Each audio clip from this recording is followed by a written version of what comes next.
Hello, traders. Today is Thursday, July 3rd, and this is my analysis for the Aussie US dollar, and we're going to start on the daily time frame.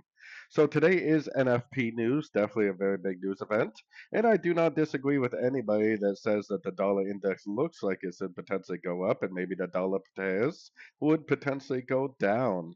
Now, if I'm right about my weekly, monthly time frame analysis, and this really is a wave one, wave two, and we're in the middle of a wave three, then yes, it definitely can make a move down. But overall, the trend is going to keep on going up.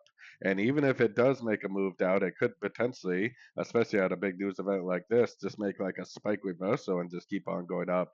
So if we're really in a wave three, then we definitely do need to still consider longs our primary source of direction. So going down to the 1 hour time frame, I got my Fibonacci retracement on the last five wave impulsive move to the upside.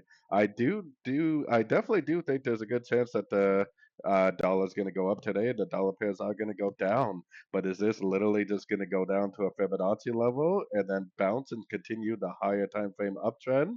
Honestly, I think that there's a very good chance that it will do something like that. So I definitely am still looking for longs. I think there's a good chance we could go counter trend today at the news. But for me, because the daily, weekly, and monthly is still in an uptrend, I am definitely still primarily looking for only longs in an uptrend.